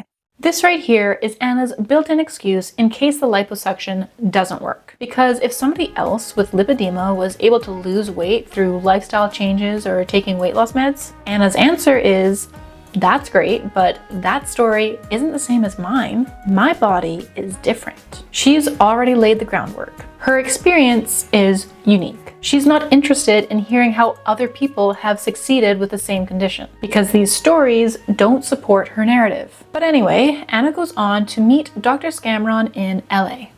I go to LA, I go see this doctor, and he's like, whoa, you got real bad lipedema. Like, it is real bad. You need to have surgery sooner rather than later. Now, I've got to go back to that feeling about lipedema. I still at this point, even though I was posting about it, talking about it, because I was trying to justify my body, but internally, deep down inside, I still was like, is this a made up illness? Is this a doctor in LA who wants to sell me plastic surgery? Because also that is what I heard from a lot of people online. I heard every single day about how I was taking the easy way out and that I was cheating and that I was going to this doctor to magically fix my problems rather than, diet and exercise, calorie in, calorie out solutions. And so I grappled with that even through the surgery process, but I mentally decided if I knew I couldn't lose weight by making the healthy choices I'd made, then what was wrong with trying to get to a better body in this route? It's really telling here that Anna was posting about her struggles with lipedema while at the same time internally questioning whether it was even real, essentially lying to her audience to justify her choices. And those people warning her that this doctor in LA was just trying to sell her plastic surgery, she heard them, but never really addressed their concerns. Because how do you prove that a plastic surgeon isn't just trying to make a profit? Not only off of Anna, but everyone else that Anna influences. And yes, plastic surgeons do deserve to be paid for their work, and they do need to advertise themselves somehow. But I don't think it's ethical to tell a 500+ pound woman that all the weight that she has left to lose cannot be lost through diet or exercise, and that the only option left for her is liposuction. And yet still, despite all of Anna's concerns and doubts, she decides to proceed with her first liposuction surgery on her outer thighs. Recovery is a process. Even with the great results I had from the first surgery, recovery from a major surgery is rough. So everything's kind of on pause, right? And I even moved my surgeries a little bit later. And I honestly, my doctor's going to listen to this and be like, you were considering not doing your other surgeries. I'm sure of it. But I was, because again, I thought I was delusional. I still at this point thought that this was a fake condition. Even though I was advocating for it and talking about it, I feel like such a scam. This is a rare occurrence of Anna ignoring her gut feeling. I'm so sorry. Anna admits that she felt like a scam even after her first liposuction. And yet she decided to keep going. And she decided to keep promoting liposuction not only as an option for lipedema, but as her only solution. Because in her mind, nothing else worked, even when supposedly she had been doing everything right. So despite having doubts going into her first surgery and still questioning everything after it, Anna still decided to move forward with her second liposuction, this time on her inner thighs and calves. So I started to have really, really bad inflammation post the second surgery. And I've always had issues with inflammation. It's always been part of the journey, but it became really obvious through this because they just took 22 liters total, so 50 pounds out of my body. And I was heavier than the day I went in for my first surgery. Yes, to everyone's shock and amazement, Anna had 50 pounds surgically removed, only to immediately regain it all and then some. And yeah, some of that 50 pounds that was taken out was the fluid that was put into her during the surgery. And yeah, some of the gain was inflammation and the body being swollen after surgery, but that weight gain stuck. Even months later, she was visibly larger than she was prior to the surgery. And still, despite all this, Anna still believed that more surgery was the answer. I was also starting to pool plasma in various spots where the veins had broken. And so I had parts that I thought were like fat rolls, which were actually pools of plasma. Really? Oh, interesting. Yeah. Okay, quick pause here because I'm not a medical professional, but that just sounds so wrong. Pools of plasma that she thought were fat rolls? I get that swelling and inflammation is a thing, but that is very different from a fat roll. And she didn't even have surgery on her arm yet where this fat roll or pool of plasma supposedly was. There's blood leaking in my arm? Well, it's more likely plasma, so no red blood cells, but absolutely. What does that mean? Well, that happens in... that's lipedema right there. Okay. And from what I've found, plasma doesn't just pool and sit in your body indefinitely like a fat roll would. So I think Anna either misunderstood what the doctor told her here, or this is just another dramatic and medically questionable spin on her very special and unique story of lipedema. Anyway, Anna goes on to explain why she still needed to continue with more liposuction surgeries, despite her gut feeling of this being a scam, and despite gaining 50 plus pounds after surgery. Like, I've also heard, just candidly talking here off the cuff, I've heard people say, I got 1 or 2 surgeries and then I decided to stop. One of the things I've learned very clearly, I'm very in tune with my body and I can feel my lymphatic system move crazy. It's like wild. Mine also makes noises. It's very weird. Have you ever heard your lymphatic system gurgle? It is the weirdest thing ever. Like, mine makes noises. It's my MLD team loves me because I'm like, my body like very much responds to MLD and very much like you can feel things moving. It's very weird. Like in your stomach or like in your limbs? Like when I get MLD, I can hear like my stomach will be like making noises, but I've had it in my arm. I've had it in my leg. Wow. I've had them push a fluid and I can feel it move up and then tingle in the back left half of my brain. Whoa. Yeah. And once again, Anna's here reminding us how uniquely in tune she is with her body. So in sync that she not only feels, but also hears her lymphatic fluid gurgling around and she knows where it needs to go. By the way, there is no air in your lymphatic system, so there is nothing that could have made that gurgling sound aside from her digestive tract. Anyway, this is her justification for needing more liposuction surgeries, because she can sense her lymph getting stuck in places that haven't yet had surgery. But her claiming that she can feel her lymph moving around through her arm and up into the left side of her brain. So what does that mean, Anna? Is brain surgery gonna be next? You know what, maybe a little lobotomy wouldn't be the worst thing in the world for Anna. She might actually speak less nonsense. Kidding. It's a joke. So anyway, what I've seen, because I can feel it, is that as my surgeries have gone on, the fluid is getting trapped in different places. So right now, the last surgery I have is my stomach and it's getting trapped there. Like sometimes during MLD, my fluid will actually go up to my arm because it can't go out the stomach unless they manually do it. So we have to do MLD on the stomach multiple times during it because I'm so compressed in the stomach area that it can't be sucked up properly. One of the findings from the ILA regarding liposuction for lipedema is that after the surgery, there can be a noticeable increase in fat, particularly in the abdominal region. This phenomenon is not due to fluid retention. Rather, it's due to the body's natural tendency to redistribute fat, especially if underlying factors like weight management and diet aren't addressed. And that's why for somebody who is severely morbidly obese, someone who hasn't dealt with their food addiction, someone who either continues to maintain or gain weight, and for someone who can't comprehend the concept of calories in versus calories out, liposuction surgery should never be recommended, because for that person, liposuction is not going to help them in the long run. They are practically guaranteed to gain the weight right back, as Anna is proving to do. Anna's stomach has been noticeably growing, just like the research would predict. However, Anna's reasoning for this is that the fluid is just getting stuck there. And so the solution, obviously, is just to have more liposuction, because according to Anna, now that she's started on the route of liposuction, she can't just stop halfway. Some people stop because the surgeries get too hard. Yeah. And I often wonder, and I think I'll be a really good example of this, is if you can't do it halfway.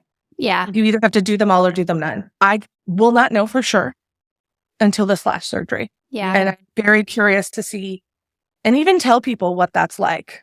If Anna wants to treat herself like an experimental lab rat, throwing herself into liposuction after liposuction just to see what happens, that's her choice. But she's clearly laying the groundwork for how she's going to justify all this, no matter the outcome. If this doesn't work, it's not because the surgery's failed.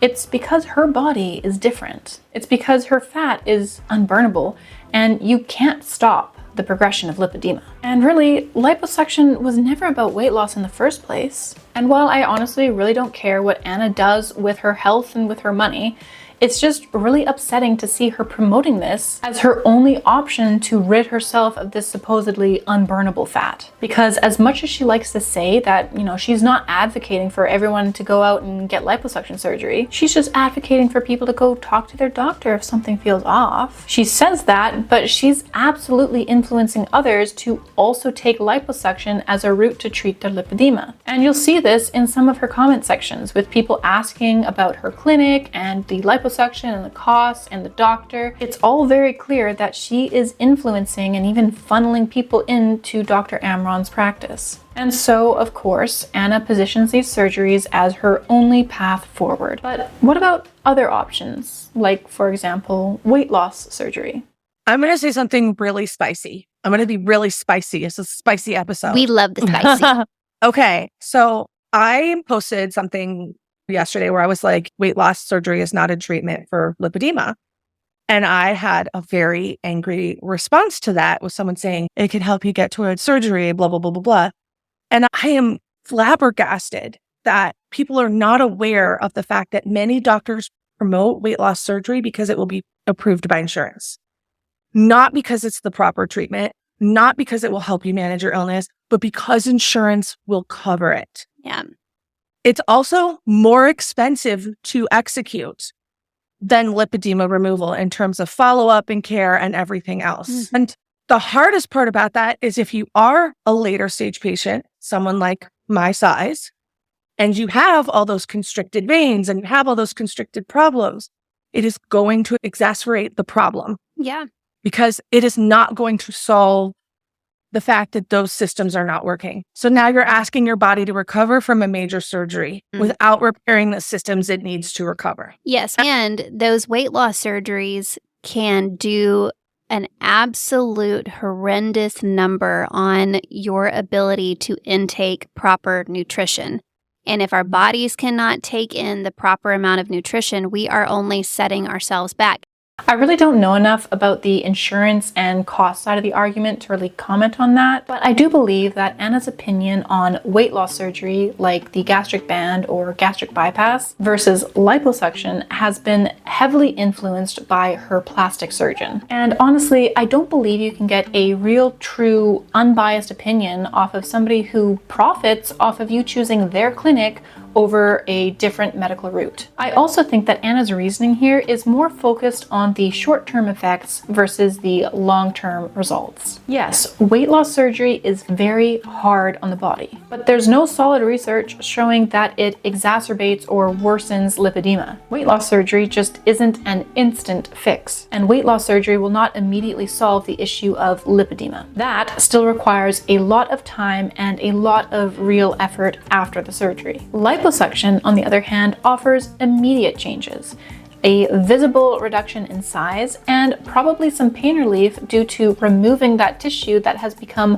fibrotic due to obesity. But that doesn't automatically make it a better or more effective treatment. All that aside, I don't think Anna ever really wanted to even consider weight loss surgery. Some people speculate that this is because Anna didn't want to give up her primary coping mechanism of food. But there's also a very real reason why Anna was hesitant to consider weight loss surgery. Her sister very unfortunately passed away due to complications after weight loss surgery. Yeah, and I think it's interesting too that weight loss surgery is pitched so frequently when GLP-1s are so readily available. I think it's because I think there's incentives. I think there's a value for the doctor. I honestly, healthcare is jacked and I'm not trying to be, and again, I don't want to villainize anyone who's had that surgery and had great results from it and maybe even gone on to have lipedema surgery and have great results. I just have seen a lot of horror stories, and I have personal experiences in my life where people I love very much died because of weight loss surgery, and now I know why. And that's a hard thing to grapple with. And I obviously am going to be incredibly biased. I'm going to be incredibly biased for this, and I will admit my biases.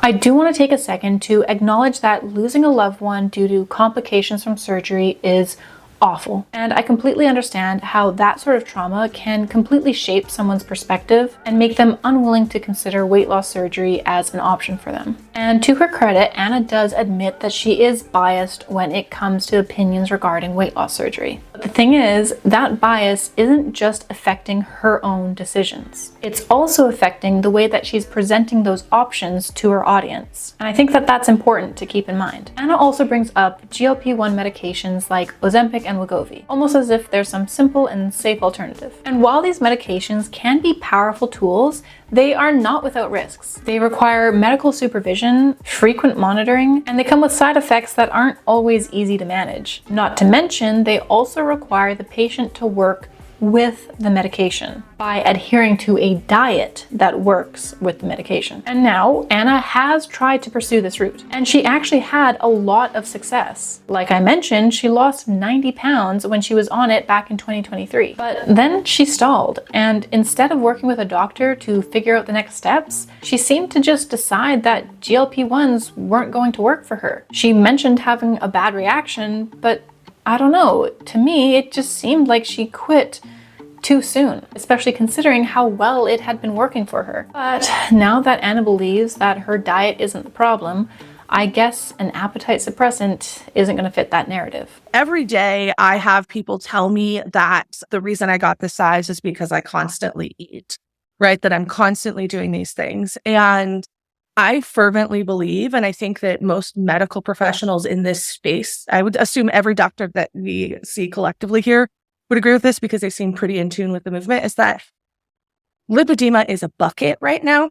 And there is likely variations of this disease within that bucket, which is really common when something gets studied in the beginning, right? Like how autoimmune illness used to be like autoimmune disease. Right. And now there's lupus and rheumatoid arthritis and all of these other things that kind of come out of that. As a later stage patient, you might feel like this weight doesn't make sense. And I want to give you the grace and say, it doesn't make sense. And the reason is because you have a condition. Lipedema can absolutely contribute to abnormal fat accumulation in certain areas of the body. But what Anna's saying here kind of glosses over the fact that lipedema doesn't cancel out the role of overall caloric intake or the very real possibility of coexisting obesity. It's not either or.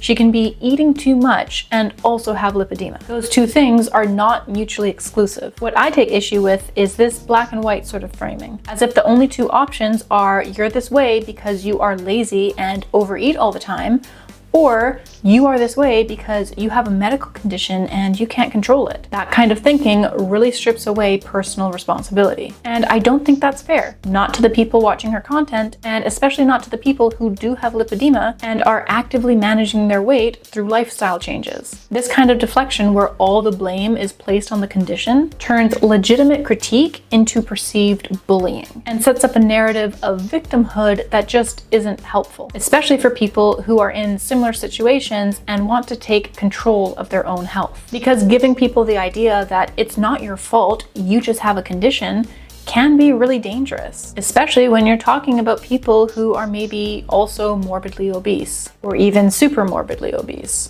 That doesn't mean that they're bad people or deserve shame and blame, but acknowledging that you do have responsibility gives you the power to change.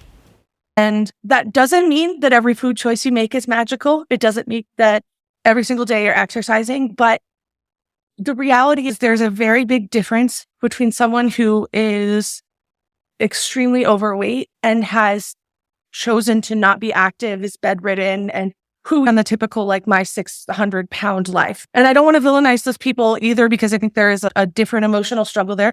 But that is a different type of weight. Someone who is actively mobile, is living a normal life, but increasing in size. The caloric intake you would have to maintain and the lack of movement you would have to do to gain that weight, it just doesn't add up. Every doctor I saw said it doesn't add up. And I think if your doctor isn't listening to that, then maybe it's time to find somebody new. Anna is trying to convince us that she's not like those other fat people, you know, the lazy ones, the ones on my 600-pound life, the ones who have chosen not to be active and are bedridden. That kind of framing is so disrespectful. It's condescending dehumanizing, and it implies that these people who have become immobile or inactive somehow deserve their size because of some character flaw. But she doesn't. Her fat is different because she's living an active life. She is moving around. And while yes, lipedema is still being studied, it's not exempt from the basic rules of metabolism. Calories in versus calories out still applies, even if you have a slow metabolism. Lipedema doesn't just create fat out of thin air. It might influence where fat accumulates and influence pain in those areas, but it does not override the fundamental truth that sustained fat gain comes from sustained calorie surplus. This whole "it doesn't make sense" line is not meaning that her body is defying biology. It means that she's misreporting her intake. And that's not a moral failing. It's incredibly common. And in fact, there's a whole show, I'm sure you guys have heard of it. It's called Secret Eaters. I don't think I eat the amount that my body is showing I do. I would say some days I don't have enough food, yeah.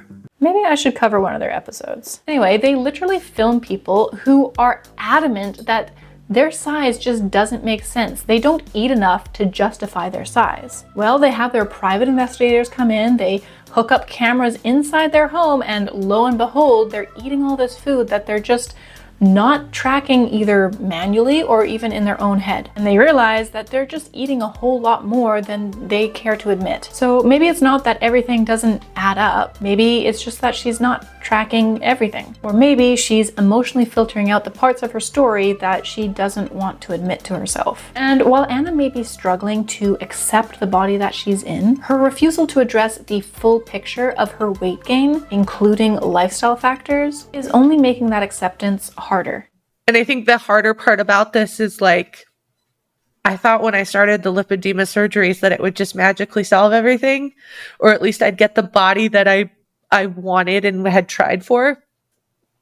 And I will get that body for some time, but because of the way my body builds fibrosis, it may not be for as long as I want it to be.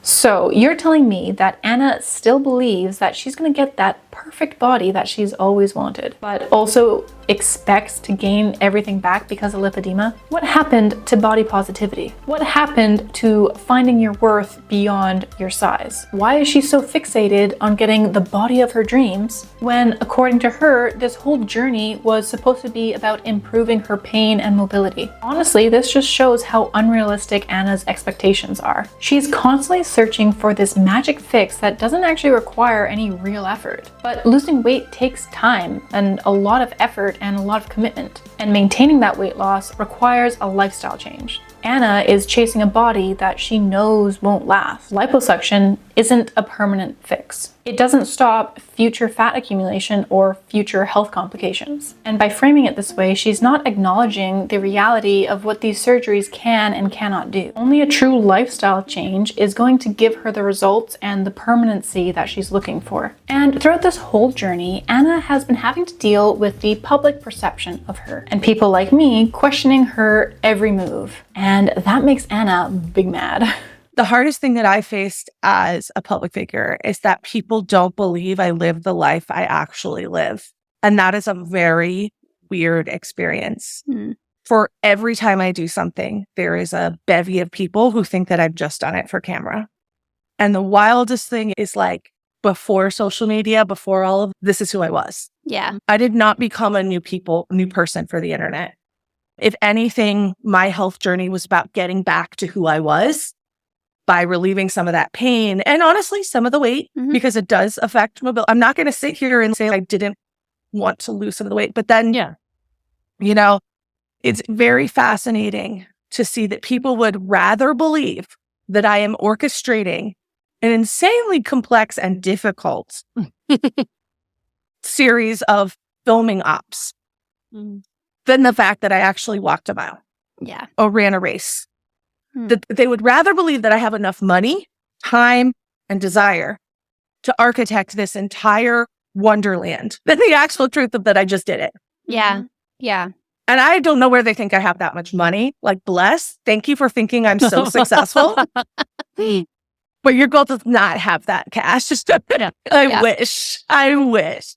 If you want your audience to trust you, it's a lot harder to do when you're constantly spinning half-truths, messing with the timeline, and promoting liposuction under the guise of advocacy. If Anna wants to be taken seriously, then maybe she should actually be honest and transparent with her audience, rather than this fake persona she's always displaying. Anna's co-hosts love to brag about how transparent Anna is, but that's not the whole story. Sure, she shows us her activity levels, and I do believe she's quite active for her size. She really did walk that race. But when it comes to bigger issues like her surgery timeline or her taking weight loss meds, there's a lot that she either intentionally leaves out or intentionally misrepresents. Even with those stupid weight loss meds during the co-pilot workout situation, she still insists on spinning that story as, oh, I never hid that I was taking medications. Yes, she did. She lied by omission, and she only came out with the truth once she was called out for it. Also, it's not insanely difficult or a high-cost operation to deceive her audience. She even posted a stupid little Instagram showing as much. That whole Instagram versus reality video of her running, she posted an Instagram video of her running at a completely unrealistic pace, and then immediately at the same location, stopping and taking a puff of her inhaler. Instagram versus reality, right? Ha ha ha, so funny. Well, maybe in that post she was honest, but in how many other posts did she clip out the parts where she had to sit and take a rest? That's what your audience is talking about, Anna. And now, Anna is also trying to rewrite history when it comes to the Great Bagel debacle of 2024. So, while I was recovering from surgery, I started having these really weird comments about bagels. And I was like, why? I don't understand why I'm getting all these comments about bagels. And so I had to ask, what is going on in relation to bagels? I don't understand it. So previously to having surgery, we recorded a video where my doctor had asked me to keep walking prior to surgery, even though my pain had increased significantly because I'd gone off of the Wegovy. So I was no longer having any inflammation support. You also can't take Tylenol. So you're basically like, SOL on any type of pain relief, but you need to stay active. So it's not a great time. It is not a fun party. You do not want to go to this event. So I was in New York and I was like, I really want this bagel because I have to walk. I'm going to make myself walk 2 miles to get this bagel. Right. And I was like, I'll make it a fun little YouTube video for anyone who's dealing with chronic illness. They'll get it. Pain days are the worst. So I walk, and at various times during this walk, I have to stop and sit down because I'm in pain. And we get to the bagel shop. It is literally just before close. I order my bagel and I'm like, I'm so happy. I did this. Look at me. I can do hard things, which is something I really told myself a lot during this journey. You can do hard things. So I was like so excited. And I was like, let's just take a cab home so I can eat this laying down because physically I don't want to move anymore. So we get our bagel, we get in the cab, we drive home. I get home to the hotel. I'm filming myself unwrapping it. And it's not the bagel I ordered. It's not the bagel I walked 2 miles. Now, to set context here, I'm having surgery in 2 days. I've been off of all of this medication that helps me stay regular in a lot of different ways. So I am a hormonal nightmare, right? I'm also in a lot of pain. So I just start bawling over this bagel, right? I just am like literally buckets of tears because this is all the stress of my first surgery coming out. This is all the hormones that are rolling around in my body. This is everything coming out. This is the pain I'm feeling because it hurts. So I am crying over this bagel and I was like, I just wanted this bagel, right? And then the next day I order the bagel and that's the end of the video. And I'm like, I got it. It's fine, right? So they pick this video up and they make so many videos about fat girl cries over bagel. And they turn it into a fat girl doesn't get what she wants, and so she cries. They erase the entire part about the fact that it had literally nothing to do with the bagel. The bagel was just the thing that I was crying about, but it was like bagel. It's not about. And this is what people started to say. So people started commenting Bagelgate. And then started commenting, it was never about the bagel. And they knew I was in surgery. They knew that I was having this major surgery. And that's the thing they decided to go in on, is that I cried over a bagel. And I'm just like, y'all, I just had a major surgery. There was no compassion for me as a human being at all. Such a crock of shit. And Anna is entirely trying to rewrite history here. I do have a video of the whole story if you're interested in diving into that a little bit deeper. But because Anna seems to have forgotten the timeline, here's a little context. Anna posted this video showing her eating cotton candy and bagels with cream cheese immediately after claiming that she was on an anti-inflammatory diet and claiming that she had no more fat to lose and she was doing everything right. Then Anna goes on to mock street performers who were children, by the way. Watching them is like, look what you can do. Look what I can do. Who's gonna give me money? Now what?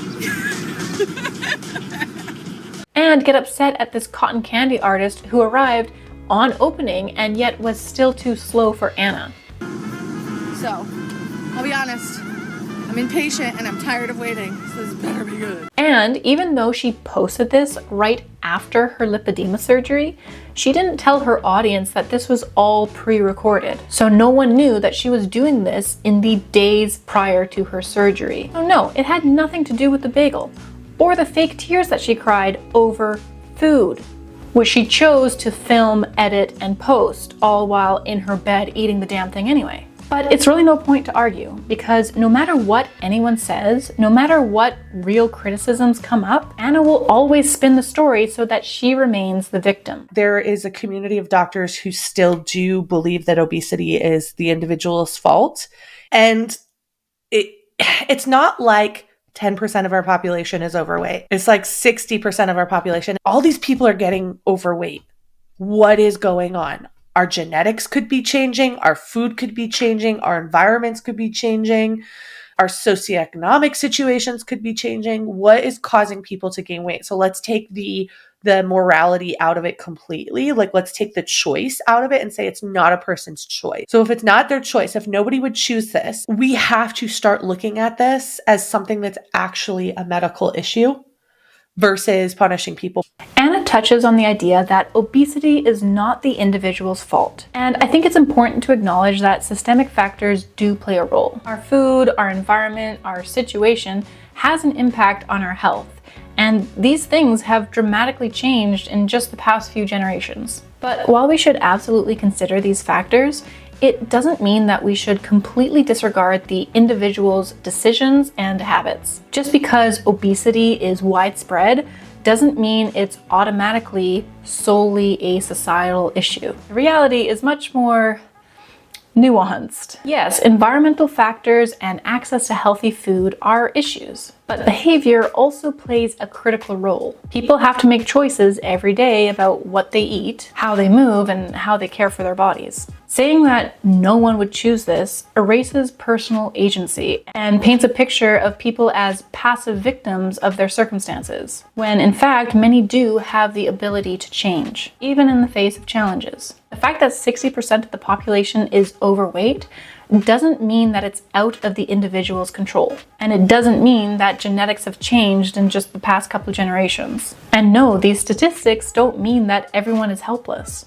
Genetics may influence our weight, but they're not some insurmountable barrier. It's about understanding the role of both biology and behavior, and about understanding and accepting responsibility for the things that we can control. I don't believe that we should attach morality to size. I don't think that's helpful whatsoever. But it is equally as harmful to suggest that just because 60% of the population is overweight, that means that it's nobody's fault. This is where we need to draw a line between fault and responsibility. Just because something is difficult or challenging doesn't absolve someone of responsibility. It's not about blaming anyone, it's just about understanding that we all have a role to play in our own health outcomes. And taking responsibility for our choices is the first step to change. Now, I know, guys, this was a really long one, so thank you to everyone who made it this far. And I know I said I wanted to include Anna's 2020 Vodka the Musical, but I just feel like the vibe of that one